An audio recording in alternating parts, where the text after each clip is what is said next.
السلام عليكم ورحمة الله تعالى وبركاته. أعوذ بالله من الشيطان الرجيم. بسم الله الرحمن الرحيم.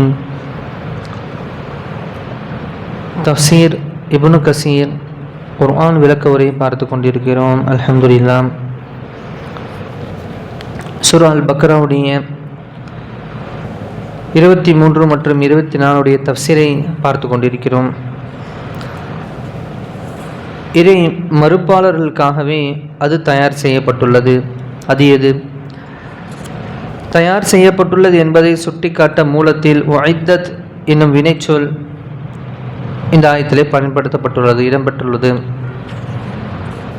இதில் மறைந்துள்ள பிரதி பெயர் சொல் நரகத்தை குறிக்கும். இதுவே தெளிவான கருத்தாகும். இதன்படி அந்த நரகம் தயார் செய்யப்பட்டுள்ளது என பொருள் விரியும். கற்களை குறிக்கும் என்னும் சொல்லாலும் இதன்படி அக்கற்கள் தயார் செய்யப்பட்டுள்ளன என பொருள் அமையும். இந்த இரு கருத்துக்களும் ஒன்றோடு ஒன்று தொடர்புள்ளவை என்பதால் இரண்டுக்குமிடையே எந்த முரண்பாடும் இல்லை.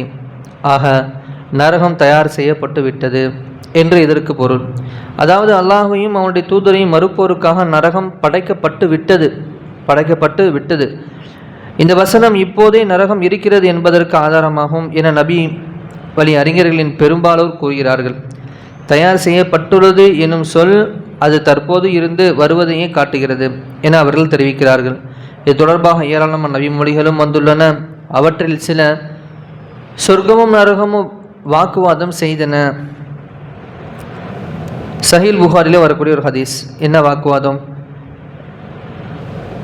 சஹீல் புகாரில் நீங்கள் தமிழில் எடுத்து பார்த்தாலும் 4850வது ஹதீஸாக இருக்கு. சொர்க்கம் நரகம் வாக்குவாதம் செய்யுது. அப்போ ஏற்கனவே படைக்கப்பட்டு வாக்குவாதம் செய்ய முடியும். அப்போ படைக்கப்பட்டு விட்டது. நரகம் இறைவனிடம் இறைவா என்னில் ஒரு பகுதி இன்னொரு பகுதியை தின்று விட்டதே என முறையிட்டது. அப்போது கோடை காலத்தில் ஒரு முறையும் குளிர்காலத்தில் ஒரு முறையும் மூச்சு விட்டுக்கொள் இறைவன் அதற்கு அனுமதி அளித்தான். இது மற்றொரு ஹதீஸ். சஹீஹ் புகாரில் 537 3660 வரக்கூடிய ஒரு ஹதீஸ். இப்னு மஸ்ஊத் ரலியல்லாஹு அவர்கள் அறிவித்துள்ள ஹதீஸின் பின்வருமாறு காணப்படுகிறது. நாங்கள் ஒரு முறை ஏதோ ஒரு பொருள் விழும் மர்மமான சப்தத்தை கேட்டோம். அப்போது இது என்ன சப்தம் என்று கேட்டதற்கு அது அல்லாஹ்வின் தூதர் ஸல்லல்லாஹு அலைஹி வஸல்லம் அவர்கள் பெருமான சத்தம் பதிலளிக்கிறாங்க. அந்த சப்தம் இது 70 ஆண்டுகளுக்கு முன்னால் நரகத்தின் விளிம்பிலிருந்து எரியப்பட்ட ஒரு கல்லாகும். அது இப்போதுதான் நரகத்தின் ஆழத்தை சென்றடைந்துள்ளது என்று பதிலளித்தார்கள். அபூ ஹுரைரா அவர்கள் அறிவித்ததாக சஹீஹ் முஸ்லிம் முஸ்னத் அஹ்மதில் வரக்கூடிய ஹதீஸ். அப்போ நரகம் எவ்வளவு பெருசு, அப்போ ஆல்ரெடி படைக்கப்பட்டு விட்டது என்பது தான் இங்கே கருத்து. ஏன்னா தீயர்களுக்காக இதை பற்றி பேசிகிட்டு இருக்கோம். மேலும் சூரிய கிரகண தொழுகை மற்றும் விண்ணுலக மியராஜ் பயணம் தொடர்பான ஹதீஸுகள் உட்பட்ட முத்தவாத்திரான பலரால் அறிவிக்கப்பட்ட ஹதீஸ்கள் பல இக்கருத்தை வலியுறுத்துகின்றன. ஆனால் முஅத்தஸிலாக்கள் என்னும் பிரிவினர் உண்மையை உணராத காரணத்தால் சொர்க்கம் மற்றும் நரகம் இப்போதே படைக்கப்பட்டுள்ளன என்னும் கருத்தை மறுக்கிறார்கள். ஸ்பெயின் நாட்டு நீதிபதியாக இருந்து முந்திர் பின் சயீத் அல் ஃபலூத்தி என்பவரும் இக்கருத்தில் அவருக்கு உடன்படுகிறார்.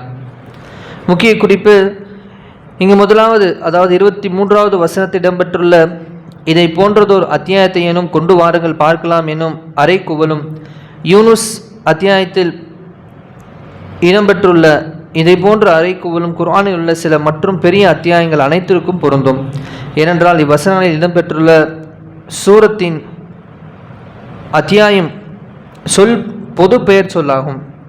அத்துடன் சார்பு நிலை வினை பின்னால் வந்துள்ளது எதிர்மறை பாங்கை போன்றே இதுவும் பொதுமை பொருளை காட்டும். இது மொழியிலார் வகுத்துள்ள சட்ட மரபாகும். இதன்படி குர்ஆனில் உள்ள சிறிய மற்றும் பெரிய அத்தியாயங்கள் எதை போன்றேனும் ஒரு அத்தியாயத்தை கொண்டு வாருங்கள் பார்க்கலாம் என்று பொருள் விரியும். இக்கருத்தில் முற்கால மற்றும் பிற்கால அறிஞர்களிடையே சர்ச்சை எதுவும் இருப்பதாக நமக்கு தெரியவில்லை. அர்-ராஸி ரஹ்மத்துல்லாஹி அவர்கள் தமது விரிவுரையில் கூறியுள்ளார்கள். இதை போன்ற ஒரு அத்தியாயத்தை கொண்டு வாருங்கள் பார்ப்போம் என அல்லாஹ் விடுத்துள்ள அறைகூவல் அளவில் சிறிய அத்தியாயங்களை அல் அஸ்ர், அல் கௌசர், அல் காஃபிரூன் ஆகியவற்றுக்கு பொருந்துகிறது. ஆனால் அளவில் சிறியவையான இந்த அத்தியாயங்களை போன்றோ அல்லது அவற்றுக்கு நெருக்கமான ஒன்றையோ கொண்டு வர முடியும் என்றுதானே நாம் நிச்சயமாக அறிந்துள்ளோம். இந்த அத்தியாயங்களுக்கு நிகரான ஒன்றை கூட கொண்டு வருவது மனித சக்திக்கு அப்பாற்பட்டது என்றும் வாதிப்பது விதண்டாவாதமாகவே தானே அமையும்.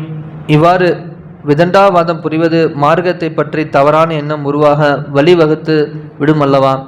இப்படி ஒரு ஐயம் சிலருக்கு எழலாம். இதற்கு நாம் அளிக்கும் விளக்கம் யாதென்றால், அளவில் சிறியதான அத்தியாயம் கூட இலக்கியத்தில் எவராலும் வெல்ல முடியாத உயர்தரத்தில் உள்ளதுதான் என ஏற்றுக்கொண்டால் பிரச்சனை இல்லை. அவ்வாறு ஏற்க மறுத்தால் நாம் கேட்க விரும்புவது இதைதான். குர்ஆனை இழிவுபடுத்துவதில் தீவிரம் காட்டிய அன்றைய அரபுகளில் குர்ஆனுக்கு நிகராக ஒரு சிறிய அத்தியாயத்தை கூட படைக்க முடியாமல் போனது ஏன்? இது குர்ஆன் ஒரு அற்புத வேதம் என்பதற்கு சான்று அல்லவா? ஆக எப்படி பார்த்தாலும் குர்ஆனில் உள்ள ஒவ்வொரு அத்தியாயமும் அற்புதமே என்பது முடிவாகிறது. இவ்வாறு தர்க்க ரீதியாக ராசி ரஹ்மத்துல்லாஹி அவர்கள் கூறினாலும் இதில் தர்க்கத்திற்கிடமே இல்லை என்பதே சரியான கருத்தாகும். குர்ஆனில் உள்ள சிறிய மற்றும் பெரிய அத்தியாயங்கள் ஒவ்வொன்றும் அற்புதமே. அதை எதிர்த்து அதற்கு நிகரான ஒன்றை படைக்க எந்த மனிதனாலும் இயலாது. இமாம் ஷாஃபி ரஹ்மத்துல்லாஹி அவர்கள் கூறினார்கள், குர்ஆனில் உள்ள இந்த சிறிய அத்தியாயத்தை மக்கள் சிந்தித்தாலே போதும், உண்மை அவர்களுக்கு புரிந்துவிடும். காலத்தின் மீது சத்தியமாக மனிதன் உண்மையாகவே இழப்பில்தான் இருக்கின்றான். ஆனால் யார் இறை நம்பிக்கை கொண்டு நற்செயல்கள் புரிந்து ஒருவருக்கொருவர் சத்தியத்தை எடுத்துரைத்து கொண்டும் பொறுமையை கடைபிடிக்குமாறு அறிவுரை கூறிக்கொண்டும் இருந்தார்களோ அவர்களை தவிர என குர்ஆனில் வரக்கூடிய இந்த அத்தியாயத்தில் சிந்தித்து பார்த்தாலே சத்தியம் விளங்கி வரும் என்பதாக இமாம் ஷாஃபி ரஹ்மத்துல்லாஹி அவங்க கூறுறோம். அப்போ நம்ம இங்கே தஃப்சீர் படிக்கிறோம், நாம் மட்டும் படித்தா போதாதே, நம்ம காஃபிர்கள் தான் நம்ம பேசணும் என்பதாக நமக்குள்ள சந்தேகங்கள்.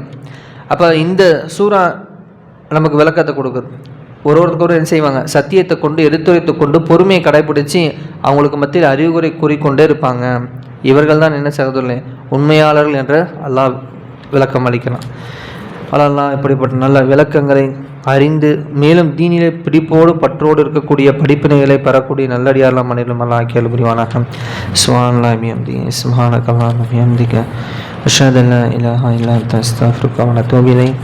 ஆமீன். ஹதீஸ் சுப்ஹான ரப்பிக ரப்பில் இஸ்ஸத்தி அம்மா யசிஃபூன் வஸ்ஸலாமு அலல் முர்ஸலீன் வல்ஹம்துலில்லாஹி ரப்பில் ஆலமீன். ஸல்லல்லாஹு அலா முஹம்மது ஸல்லல்லாஹு அலைஹி வஸல்லம். ஸல்லல்லாஹு அலா முஹம்மது ஸல்லல்லாஹு அலைஹி வஸல்லம். ஸல்லல்லாஹு அலா முஹம்மது யா ரப்பி ஸல்லி அலைஹி வஸல்லம். சில நாளைக்கு 25 அத்தியாய சூரா அல் பக்ரா 25வது ஆயத்துடைய விளக்கத்தை பார்க்கலாம். கடந்த பாருங்கள் 23, 24 விரிவாக்கம் மட்டுமே கிட்டத்தட்ட ஒரு 10 பக்கத்துக்கு கொடுத்துருக்காங்க. நம்ம கிட்டத்தட்ட இது ஒரு 2 வாரமாக படிச்சிட்ருக்கோம். இப்போ எவ்வளோ நம்ம படித்து தெரிஞ்சுக்க வேண்டியது இருக்குது அப்படிங்கிறத நம்ம இங்கே புரிஞ்சுக்கணும்.